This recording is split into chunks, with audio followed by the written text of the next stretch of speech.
الرحیم نحمده ونصلی علی رسوله الکریم۔ میرے عزیزو، دنیا میں کئی طریقے کا رونا ہے۔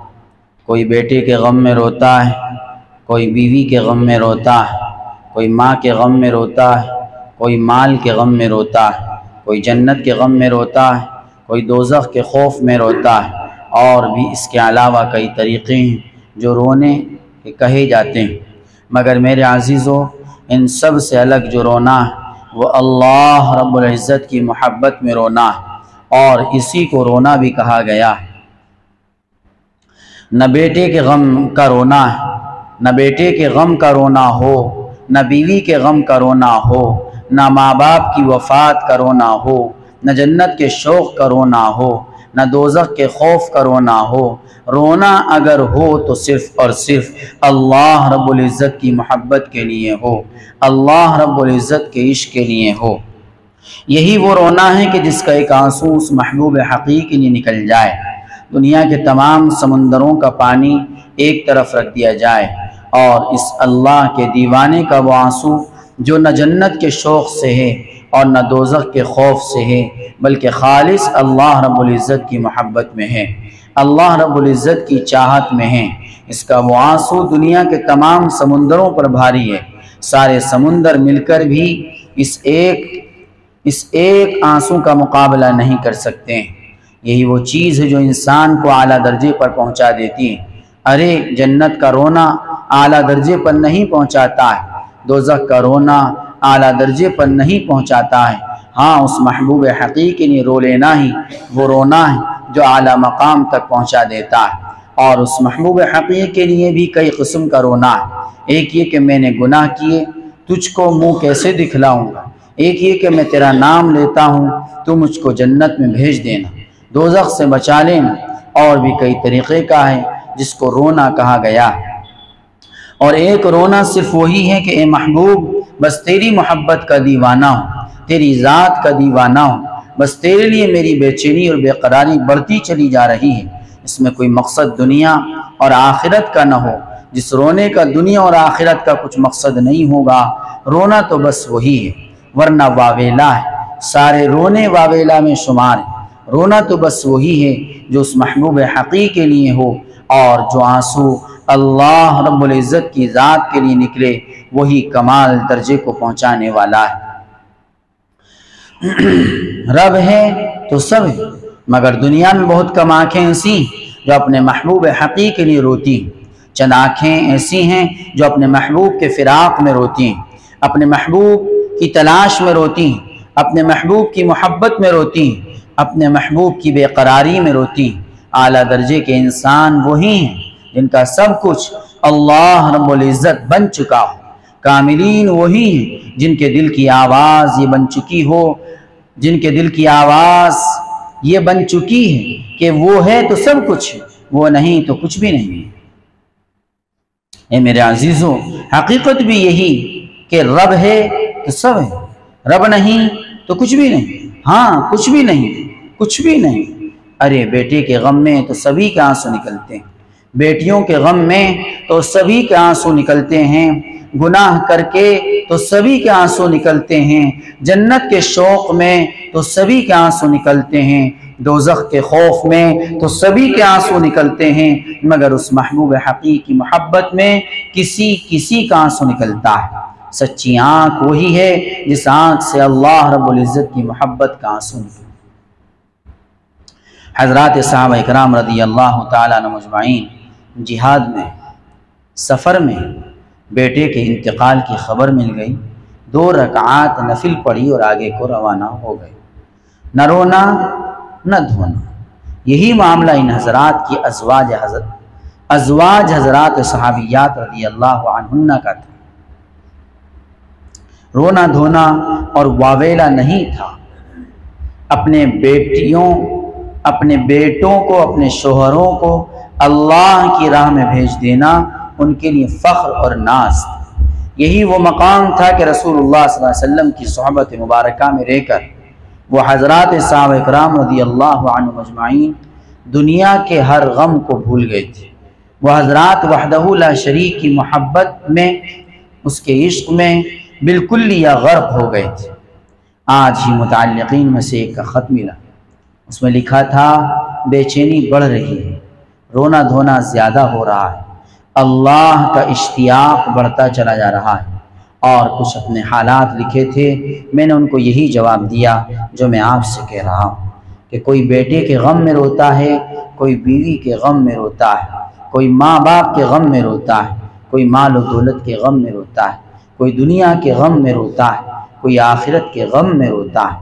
بہت کم آنکھیں ایسی ہیں جو اللہ رب العزت کے غم میں روتی ہیں۔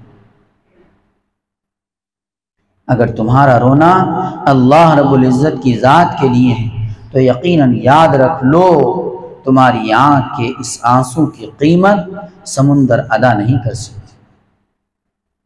اس لیے اپنا رونا دھونا، اپنی سچی فکر رب کے لیے پیدا کرو۔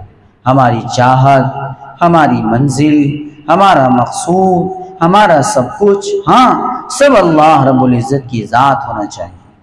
دنیا اور دنیا کی ساری چیزیں مخلوق ہیں، آخرت اور آخرت کی ساری چیزیں مخلوق ہیں، بس اللہ رب العزت کی جو ذات ہے وہی خالق ہے، اس لیے خالق ہی سے تعلق پیدا کرو۔ مخلوقوں سے اپنے دل کا تعلق نہ رکھو۔ جسمانی اعتبار سے جتنا کسی کے کام آ سکتے ہو، بیوی کے، ماں باپ کے، اولاد کے، دوستوں کے، اپنوں کے، غیروں کے، اتنا کام آتے رہو، مگر دل اپنے محبوب کے لیے ہی رکھو۔ اس دل میں کسی اور کو جگہ نہ دو، چاہے وہ حسن یوسف ہو یا مال سکندر، اور چاہے وہ دنیا کی کوئی بھی چیز کیوں نہ ہو۔ کسی بھی چیز کی دل میں جگہ نہ ہو، دل میں صرف اور صرف اللہ رب العزت ہی کی ذات کے لیے جگہ ہو۔ اگر تمہاری آنکھ ایسی ہو گئی کہ محبوب حقیقی لیے روتی رہے، اگر تمہارا دل ایسا ہو گیا کہ اس محبوب حقیقی کے لیے بے چین و بے قرار رہتا ہے، تو زمین و آسمان مل کر بھی تمہاری قیمت ادا نہیں کر سکتے۔ یہی تمام انبیاء علیہ السلام کی توحید تھی، یہی تمام انبیاء علیہ السلام کا دل تھا، ایسی ہی تمام انبیاء علیہ السلام کی آنکھیں تھیں۔ تمام انبیاء علیہ السلام کی آنکھیں اپنے محبوب کے لیے روتی تھی۔ حضرت یحییٰ علیہ السلام کی زندگی اٹھا کر دیکھی، کتنے روتے تھے۔ تمام حضرات انبیاء علیہ السلام کی سیرت و سوانح عمری اٹھا کر دیکھ لیجیے، کس قدر اپنے اللہ کے لیے روتے تھے۔ ان سب کے دلوں میں اللہ کے علاوہ کسی اور کے لیے جگہ نہ تھی، کسی نبی علیہ السلام کی کوئی اور چاہت نہ تھی۔ یہ توحید انبیاء ہے، جس نے اس توحید انبیاء علیہ السلام کو پکڑ لیا وہی کاملین میں شمار ہوتا ہے، نہیں تو دائیں بائیں چھوٹی موٹی بہت سی شاخیں نہ جانے کس شاخ پر پہنچ کر انسان قیام کر لیتا ہے، مگر جن کو توحید انبیاء مل جاتی ہے، مگر جن کو توحید انبیاء علیہ السلام مل جاتی وہ ایمان کے اعلیٰ درجے کو پہنچ جاتے ہیں، جن کی چاہت اللہ رب العزت کی ذات ہوتی ہے، جن کا مقصد صرف محبوب حقیقی ذات ہوتی ہے، انہی کی توحید انبیاء علیہ السلام ہوتی ہے، اور وہ نبوت کے مقام سے ٹکرا جاتی ہے جس کو صدق کا مقام کہا گیا ہے۔ جہاں پر صدق ختم ہو جاتا ہے وہاں سے نبوت شروع ہوتی ہے، اور جہاں پر نبوت ختم ہو جاتی ہے وہاں سے محبوب کی محبوبیت شروع ہوتی ہے۔ اعلیٰ درجے کی محبوبیت انبیاء علیہ السلام کی ہوتی ہے، اور ان میں بھی سب سے بڑھ کر جو محبوبیت ہے وہ ہمارے پیارے نبی محمد الرسول اللہ کے حبیب صلی اللہ علیہ وسلم کی محبوبیت ہے۔ اس محبوبیت کے دائرے میں کون پہنچ سکتا ہے؟ کوئی نہیں پہنچ سکتا۔ انبیاء علیہ السلام کے دائرے میں کون پہنچ سکتا ہے؟ کس کی طاقت ہے، کس کی ہمت، کس کی جرأت کہ ان کی اعلیٰ درجے کی توحید انبیاء علیہ السلام کسی محبوبیت حاصل کر لے؟ کیونکہ سب کے دائرے محدود ہیں۔ اولیاء کرام کا جو آخری دائرہ ہے وہ صدیقین کا مقام ہے، وہاں سے آگے نبوت شروع ہو جاتی ہے، اور نبوت و رسالت کے بعد اللہ رب العزت کی ذات کا مقام شروع ہوتا ہے، یعنی جہاں نبوت و رسالت ختم ہوتی ہے وہاں سے آگے اس محبوب حقیقی ذات کے انوارات شروع ہوتے ہیں۔ پھر کون ہے جو کہتا ہے کہ وہ اللہ رب العزت کے بھیدوں کو جانتا ہے؟ کون ہے جو کہتا ہے کہ وہ اللہ رب العزت کے رازوں کو جانتا ہے؟ ہاں، جس کا تعلق وہاں جڑ گیا ہے، جس کی نسبت وہاں جڑ گئی، تو پھر اللہ رب العزت جس کو جتنا چاہتا ہے اس کو اتنا سکھلا دیتا ہے، بتلا دیتا ہے، جتلا دیتا ہے، ذہن میں ڈال دیتا ہے، القاء کر دیتا ہے، یعنی دل کے اندر وہ چیزیں آنی شروع ہو جاتی ہیں۔ نہیں تو اللہ رب العزت کی بات کو خود اللہ ہی جانتا ہے، کوئی دوسرا نہیں جانتا ہے۔ اس کی ذات وراء الورا ہے، اس کا علم، اس کی تمام صفات ذہن و دماغ سے بالا تر ہے، بس اپنے کو اور اپنی صفات کو وہ خود ہی جانتا ہے۔ اللہ رب العزت کے یہاں معاملہ چاہت پر، اللہ رب العزت کا جو کلام، اللہ رب العزت کی جو معرفت، اللہ رب العزت اس میں جتنا چاہتا ہے اس کی چاہت کے اعتبار سے، اس کی صلاحیت کے اعتبار سے عطا فرما دیتا ہے۔ یعنی جس کی جتنی چاہت دیکھتا ہے، جتنی اس کی صلاحیت دیکھتا ہے، جتنا اس کا تعلق دیکھتا ہے، جتنا اس کا لگاؤ دیکھتا ہے، اسی طریقے کی اپنی معرفت اور اپنے کلام کا حصہ اس کو اللہ رب العزت نصیب فرما دیتا ہے۔ جب محبوب حقیقی سچی چاہت ہوتی ہے تو اللہ رب العزت اس چاہنے والے کو اپنا فہم، اپنی معرفت عطا کر دیتا ہے۔ پھر اس کے دل کے اندر وہ پردے کھلنے شروع ہو جاتے ہیں، اس کے دل کے اندر وہ علوم آنے شروع ہو جاتے ہیں جو نہ کتابوں میں پڑھے ہیں اور نہ کانوں سے سنے ہیں۔ وہ علم اس کے اندر آنا شروع ہو جاتا ہے جس کو علم لدنی کہا گیا ہے، جس کو الہام کہا گیا ہے، اسی کو القاء بھی کہا گیا ہے، کئی ناموں سے اس کو پکارا گیا ہے۔ بس تم اپنا تعلق اپنے اللہ سے پیدا کرو، اپنی نسبت اللہ سے قائم کرو، سچی محبت اللہ سے پیدا کرو، پھر تمہارے اندر بھی یہ پھول کھلنے لگے گا، علم لدنی کا یہ پودا تمہارے اندر بھی اگنے لگے گا، یہ القاء کا درخت تمہارے اندر بھی جڑ پکڑنے لگے گا، یہ الہام کا چمن تمہارے اندر بھی نشو نما ہونے لگے گا، بشرطے کہ صحیح اور مضبوط تعلق اپنے اللہ سے جڑ جائے۔ دنیا میں نہ جانے کس کس سے محبت کر لی ہے۔ اے میرے عزیزو، کیا تم بھی ایسے ہی بنو گے؟ کیا تم بھی کسی سے محبت پیدا کرتے پھرو گے؟ نام تم نے محمدی صلی اللہ علیہ وسلم رکھ لیا، کیا محمدی صلی اللہ علیہ وسلم ہونے کے باوجود تم رسول اللہ صلی اللہ علیہ وسلم کو بدنام کرو گے؟ کیا محمدی صلی اللہ علیہ وسلم ہونے کے باوجود تم کفر و شرک کے کام کرو گے؟ یاد رکھو، اس سے تمہارے نبی صلی اللہ علیہ وسلم کی شان میں دھبا لگے گا، تمہارے نبی صلی اللہ علیہ وسلم کو غم پہنچے گا، تمہارے نبی صلی اللہ علیہ وسلم غمگین ہوں گے۔ اے میرے عزیز، جو میرے نبی صلی اللہ علیہ وسلم کو اللہ کی چاہت تھی وہی چاہت ہمیں ہونی چاہیے، وہ لگاؤ اللہ سے ہمیں ہونا چاہیے، وہی درد اللہ کا ہمیں ہونا چاہیے۔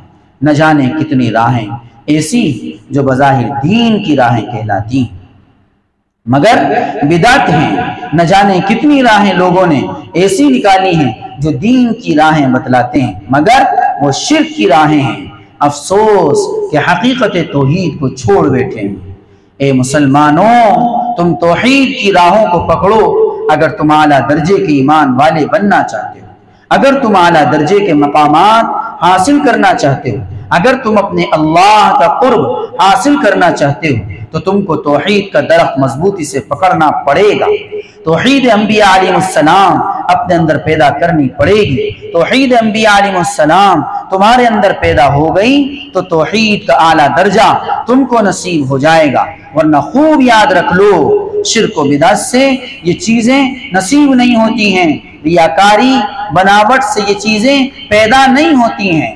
نہ ریاکاری ہو، نہ بناوٹ ہو، نہ شرک ہو، نہ بدعت ہو، نہ اپنا کوئی مقصد ہو۔ ہاں، اپنا کوئی مقصد بھی نہ ہو، نہیں تو یہ بھی شرک بن کر جنم لے لے گا۔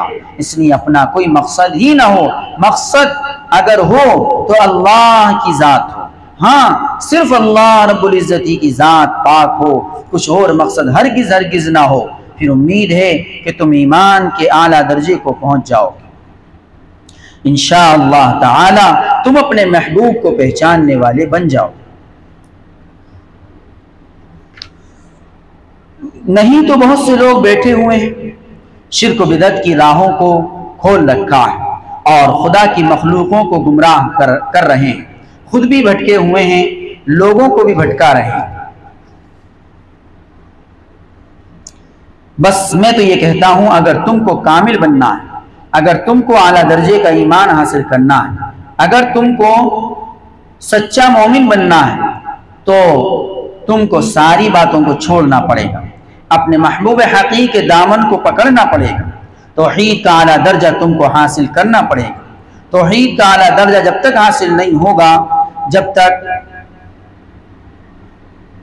ایمان کامل اور حق الیقین پیدا نہیں ہوگا۔ ایمان کامل اور حق الیقین تبھی نصیب ہوگا جب اللہ رب العزت کے ساتھ ایسا تعلق ہو جائے کہ تمہارے اور کسی دوسرے کے درمیان کوئی مسئلہ بھی نہ رہے، اور یہ تبھی حاصل ہوگا جب کہیں اچھے لوگوں سے تعلق پیدا کیا جائے گا۔ 4 چیزیں: فنا فی الشیخ، فنا فی الرسول، فنا فی اللہ، پھر اس کے بعد بقا ہے۔ بقا ہی اصل چیز ہے۔ پچھلی کتابوں کے اندر بھی ان چیزوں پر کچھ لکھ دیا گیا ہے اور بتلا دیا گیا ہے کہ ہمیشہ انسان اپنے شیخ کا ہی دیوانہ نہیں رہتا ہے، رسول اللہ صلی اللہ علیہ وسلم کا ہی دیوانہ نہیں رہتا ہے۔ دیوانگی تو صرف اللہ رب العزت کی ذات کے لیے ہے۔ وقتی طور سے سارے سبب آتے رہتے ہیں، انسان ان اسباب کو طے کر کے حالات سے گزرتا چلا جاتا ہے۔ حالات کوئی مقام نہیں ہے، مقام تو اللہ رب العزت کی ذات ہے۔ ہاں یہ ضرور ہے کہ اللہ رب العزت کی ذات کا مقام اس کے نیک بندوں کے طفیل ہی ملتا ہے، جیسے کہ اللہ کے نبی صلی اللہ علیہ وسلم کا پاک ارشاد ہے کہ تم اللہ سے ایسی دعا مانگو کہ اللہ اپنے ان نیک بندوں کی محبت نصیب فرما دے، کہ تم اللہ سے ایسی دعا مانگو کہ اللہ اپنے ان نیک بندوں کی محبت نصیب فرما دے جن کی محبت تیری محبت کا ذریعہ بن جائے۔ یہ رسول اللہ صلی اللہ علیہ وسلم کی دعا ہے۔ اس دعا کا اہتمام کیا کرو، انشاءاللہ بڑا فائدہ ہوگا، کیونکہ اللہ کو دیکھا نہیں، پھر اللہ سے محبت کیسے ہو؟ تو اس کا ذریعہ یہ ہے کہ جن اللہ والوں کو اللہ سے محبت، تم ان سے محبت پیدا کر لو، پھر انشاءاللہ امید ہے کہ تم بھی اللہ سے محبت کرنے والے بن جاؤ۔ اور یہ بھی یاد رکھو، دنیا میں جن لوگوں سے محبت ہوتی ہے انہی کے ساتھ اس کا حشر ہونا ہے۔ اگر اہل اللہ حضرات سے، اللہ کے عاشقوں سے تعلق پیدا کیا، ان سے محبت پیدا کی اور انتقال ہو گیا، تو وہ حشر کے میدان میں انہی حضرات کی صف میں کھڑے کیے جاؤ۔ ایک انسان علم دین حاصل کرتا کرتا انتقال کر گیا، ابھی اپنے انتہائی علوم کو نہیں پہنچا تھا، تو قبر سے حافظ، قاری، عالم بعمل ہو کر اٹھے گا۔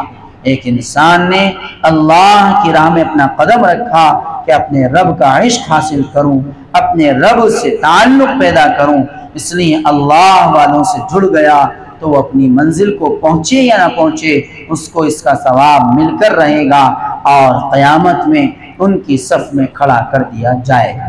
اس لیے اپنی اچھی صحبتیں رکھو، گندی صحبتوں سے بچو، بری عادتوں سے بچو۔ جو اللہ کے عاشق اور دیوانے ہیں ان سے اپنا تعلق رکھو، ان سے اپنا ربط ضبط رکھو، اور اپنے رب کی طرف بڑھنے کی کوشش کرو۔ تمام شرک و بدعات کو اپنے اندر سے نکال کر پھینک دو۔ یہ چیزیں ہماری زندگی کے اندر ہرگز نہ ہو۔ ہمارے اندر اللہ رب العزت کی رضا کی طلب ہو، ہماری عبادت چھوٹی ہو یا بڑی، صرف اور صرف اللہ رب العزت کی ذات کے لیے ہو۔ کوئی ہمارے اندر ریاکاری نہ ہو، بناوٹ نہ ہو، شرک نہ ہو، بدعت نہ ہو۔ اسی طرح اللہ رب العزت کا درد، اس کی ذات کے لیے رونا دھونا نصیب ہو جائے گا انشاءاللہ تعالی۔ اللہ رب العزت تمام برائیوں سے ہماری دنیا میں بھی حفاظت فرمائے، اللہ رب العزت ہماری آخرت میں بھی حفاظت فرمائے، آمین۔ وآخر دعوانا ان الحمدللہ رب العالمین۔ اب میں مولانا عبدالکریم ہیبت پوری سے درخواست کرتا ہوں، مولانا عبدالکریم صاحب تشریف لائیں اور نعت پیش کریں۔